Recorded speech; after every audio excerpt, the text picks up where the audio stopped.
the Tanis Diet, adaptations to the Tanis Diet for maintenance. So I've broken this into 7 categories: holidays, splurge days, maintenance, slowed weight loss / balancing after holidays and or splurge days, sick days, food poisoning, and low blood pressure. And I'll go through each of these. I'm going to provide links in the video description to the definition of the Tanis Diet, the definition of the Tanis Diet with PMS modifications, and then my video on how to handle food poisoning if one gets it while on either of those diets. So the Tanis Diet and the Tanis Diet with PMS modifications are things I've developed. It's what I eat, how I eat, the diet I use for weight loss and weight maintenance and that kind of stuff. Weight regulation. Yeah. So that's, I use it for weight loss and weight maintenance, and this is, or weight regulation, and this is something I've been working on since I first defined the Tanis Diet. Is just like maintenance. I struggled with maintenance, just like a daily kind of, what do I do? And then I'll get sick, and then I'll, have low blood pressure, or I'll be like, but maybe I want to eat more today. And so this is taking that into account.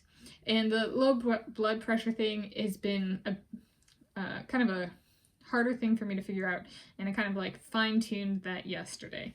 So that's a little bit of background on it, some information on terms of linking in the video description, so I don't have to redefine everything here. And then I'm going to go through the 7 categories. So first up, holidays. So this is for maintenance. So this is like 5. So this is still a diet, right? It's for maintenance. It's not like I'm just gonna do whatever I want, right? Then I'm off diet, be it maintenance for PMS modifications or just the Tanis Diet in general. So for holidays, the approach is 5,000 calories maximum, no exercise except for yard work and or walks. So kind of keeping exercise to a minimum and enjoying the food and eating to my belly's content without causing rib cage expansion to the point of it starts to like disrupt my clothing. I'll get some of that, but like the 5,000 calorie thing is like above that, and it starts to get noticeable and very uncomfortable for me. All right. Second category, splurge days.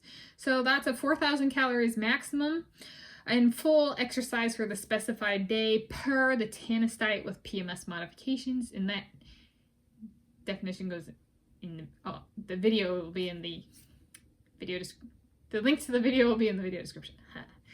All right, so that one's pretty straightforward. 3, maintenance. So it's the Tanis Diet with PMS modifications with the full exercise of that, and then add 300 calories to the calorie cap for each day of the week. So if during the week my calorie cap on the Tanis Diet with PMS modifications is 2,180 calories, then for maintenance, adjusted for maintenance instead of weight loss, it's 2,480 calories.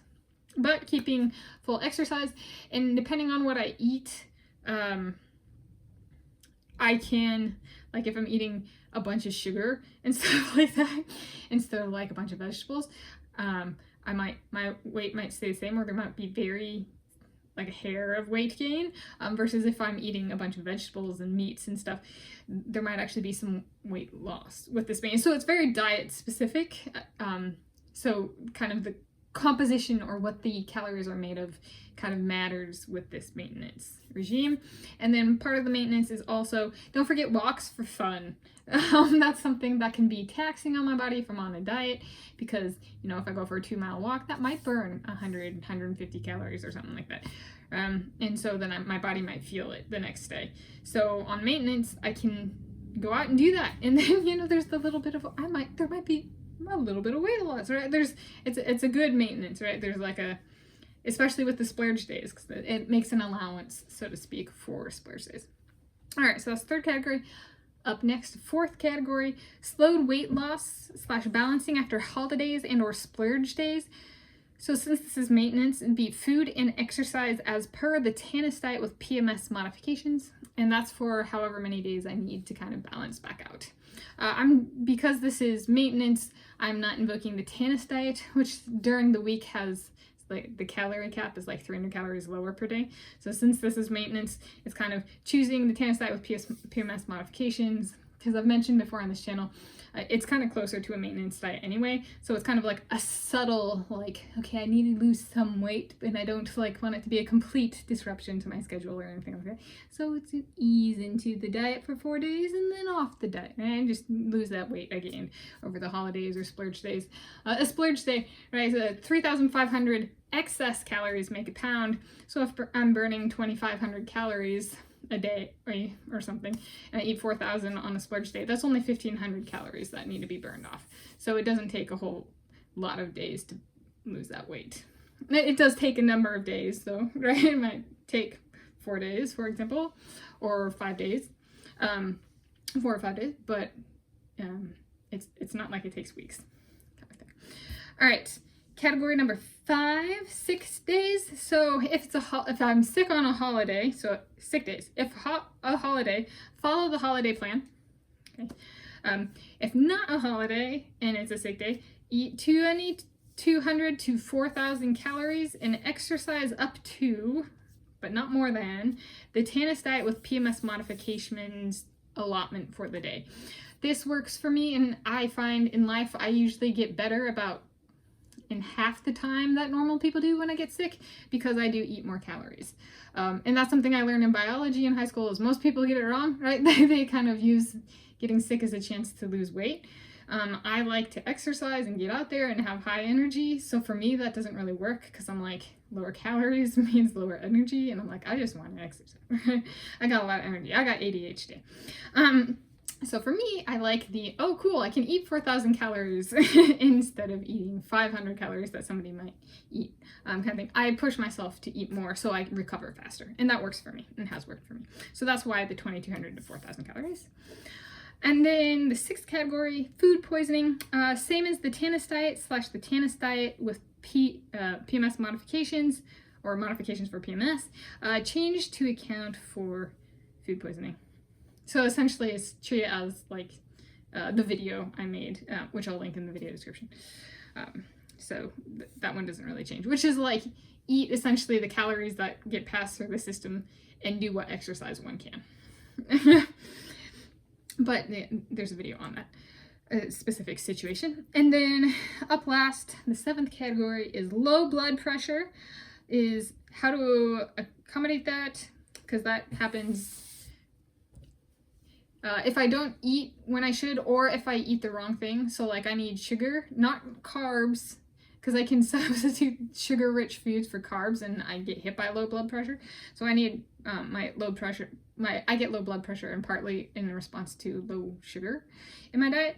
And I mean pure sugar, not like carbohydrate sugar. And or not pure sugar, but like, you know, the unhealthy like syrup or like candy or peanut butter or hazelnut spread, like that kind of stuff. And my body needs that. So for low blood pressure, full exercise per corresponding day of the week on the Tanis Diet with PMS modifications.